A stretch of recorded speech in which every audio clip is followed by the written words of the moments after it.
বন্ধুরা, তোমাদের কাছে আবার হাজির হয়ে গেলাম আরেকটা নতুন রেসিপি নিয়ে। দেখো, রোজ রোজই আমাদের রুই কাতলা একই রকম রান্না একদমই ভালো লাগে না, একদমই পছন্দ হয় না। তখন যেন মনে হয় যে একটু অন্যরকম কিছু করে খাই। তো এখানে আমি একটা রুই মাছের 7টা পিস নিয়েছি। জ্যান্ত রুই মাছ, 1.5 কিলো ওজনের জ্যান্ত রুই মাছের 7টা পিস এখানে আমি ভালো করে নুন গরম জল দিয়ে ধুয়ে নিয়েছি।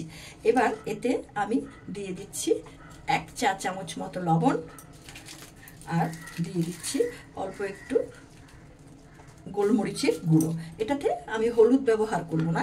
এই গোলমরিচের গুঁড়ো আর লবণ দিয়ে এই পুরো মাছটাকে আমি ভালো করে মেখে 10 থেকে 15 মিনিট রেখে দেব।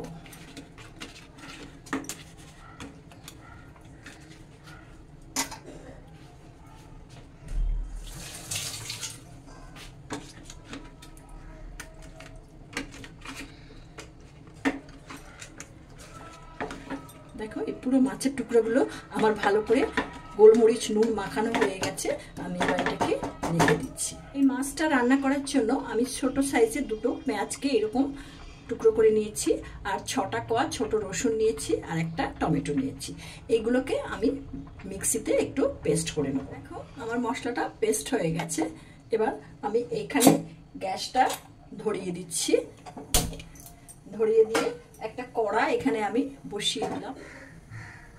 কড়াটা গরম হয়ে গেছে। এখন এতে আমি তেল দিয়ে দিচ্ছি।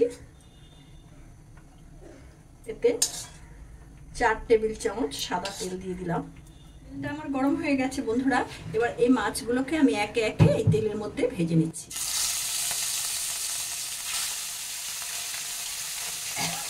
এখন মাছটাকে আমি উল্টে নিচ্ছি। এই মাছের পিসগুলোকে খুব বেশি কড়া করে ভাজবো না, একটু হালকা ভাজা করতে হবে। বেশি ভাজলে ভালো লাগবে না।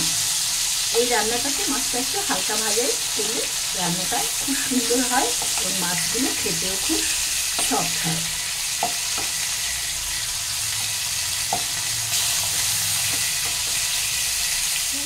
মাছটা আমার ভাজা হয়ে গেছে।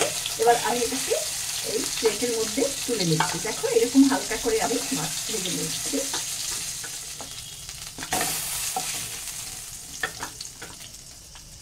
এই তেলের মধ্যে আমি আরো 1 টেবিল চামচ তেল দিয়ে দিচ্ছি। তেলটা গরম হয়ে গেছে। দিয়ে দিচ্ছি একটা শুকনো লঙ্কা, একটা তেজপাতা, 4টে এলাচ, 2 টুকরো দারচিনি, 4টে লবঙ্গ, আর একটু সাজিরা।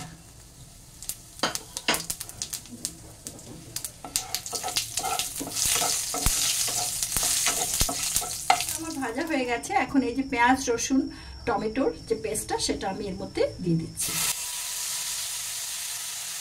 জারটা ধুয়ে একটু জল এর সঙ্গে দিয়ে দিলাম। এখন এটাকে আমি ভালো করে কষিয়ে নেব। এবার এর মধ্যে দিয়ে দিচ্ছি 1 চা চামচ আদা বাটা। এই রান্নাটাতে আমি কোনো হলুদ ব্যবহার করব না, আর লাল লঙ্কাও ব্যবহার করব না। এখানে এখন দিয়ে দিচ্ছি 1 চা চামচ লবণ। লবণটা তোমরা তোমাদের স্বাদ মতো দেবে। আর দিয়ে দিচ্ছি 1/2 চামচের মতো গোলমরিচের গুঁড়ো। মশলাটা আমার ফুটতে শুরু করেছে। এই মশলাটা আমি ততক্ষণ পর্যন্ত ফোটাবো যতক্ষণ পর্যন্ত এর কাঁচা গন্ধটা না যায় এবং মশলা থেকে তেল না বেরোয়। এখন এর মধ্যে দিয়ে দিচ্ছি 1 চা চামচ ধনে জিরে গুঁড়ো। মশলাটা আমার কষানো হচ্ছে। মশলা থেকে তেল বেরোতে শুরু করেছে। এখানে আমি 2 টেবিল চামচ টক দই নিয়েছি। এই টক দইটাকে আমি ভালো করে ফেটিয়ে নিচ্ছি। মশলাটা আমার কষানো হয়ে গেছে বন্ধুরা। মশলা থেকে তেল ছেড়ে দিয়েছে। দেখো, মশলার তেল পুরো আলাদা হয়ে গেছে। এবার এই যে ফেটানো দইটা, এই দইটা আমি এর মধ্যে দিয়ে দিচ্ছি। দিয়ে একটু জল আমি এর মধ্যে দিলাম। দই দিয়ে মশলাটাকে খুব বেশি কষাবো না, তাহলে দইটা কিন্তু কেটে যেতে পারে। এখন এর মধ্যে আমি এই যে ভেজে রাখা মাছগুলো, এইগুলো এক এক করে সাজিয়ে দিচ্ছি। এটাকে একটু হালকা করে নেড়ে দিচ্ছি। এবার 2 মিনিটের জন্য চাপা দিয়ে দিচ্ছি। 2 মিনিট পরে ঢাকনাটা তুলে নিচ্ছি বন্ধুরা। দেখো কি সুন্দর মাছটা ফুটতে শুরু করেছে। এবার এটাকে আমি মাছের প্রত্যেকটা পিসকে আমি এক এক করে উল্টে দিয়ে এটাকে আবার 2 মিনিট এই পিঠটাকেও ভালো করে সিদ্ধ হতে দেবো। একটু চাপা দিয়ে নিচ্ছি বন্ধুরা।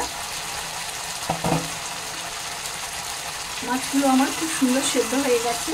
আর দেখো দইটা বেশ সুন্দর, দইটা একটুও কাটেনি, খুব সুন্দর হয়েছে।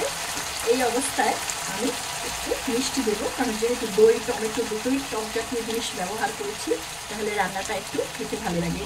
তো আজকে এই রান্নাটা তো তোমরা দেখলে আমি কিভাবে এটা করছি।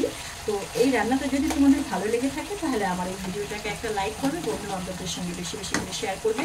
আর যে সমস্ত বন্ধুরা আমার এই চ্যানেলটাতে নতুন, আমার এই চ্যানেলটিকে এখনও পর্যন্ত সাবস্ক্রাইব করোনি, সেই সব বন্ধুরা আমার চ্যানেলটিকে সাবস্ক্রাইব করে আমার পাশে অবশ্যই থাকবে। তোমরা দেখতে থাকো আমি আগামী দিন তোমাদের জন্য কী নিয়ে আসি।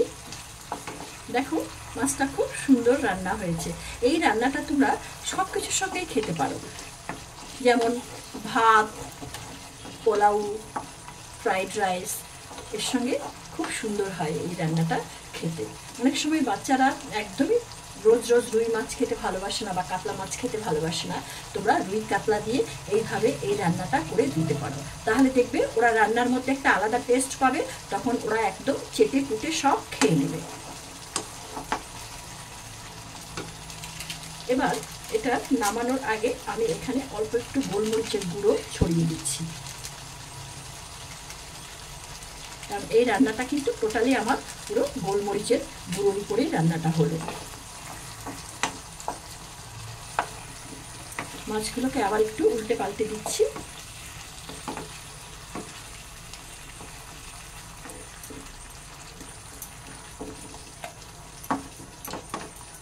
নামানোর আগে দুটো গোটা শুকনো লঙ্কা, কাঁচা লঙ্কা এর মধ্যে দিয়ে দিচ্ছি। তো হয়ে গেল আমার এই তোমার মরিচ রুই একদম পুরো কমপ্লিট। এবার শুধু থালায় ভাত পড়লেই তার মধ্যে এটা দিয়ে দেওয়া যাবে।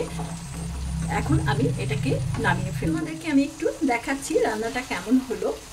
দেখো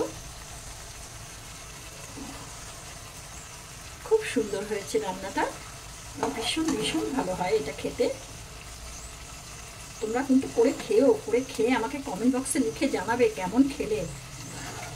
এবার আমি এটা সার্ভিং প্লেটে নামিয়ে নিচ্ছি। গেল আমার মরিচ রুই। তো তোমরা তো ভিডিওটা দেখলে, আর এই ভিডিওটা দেখার জন্য তোমাদেরকে অসংখ্য ধন্যবাদ। তোমরা ভালো থেকো, সুস্থ থেকো। আবার তোমাদের সঙ্গে দেখা হবে আমার নতুন কোনো ভিডিও নিয়েও।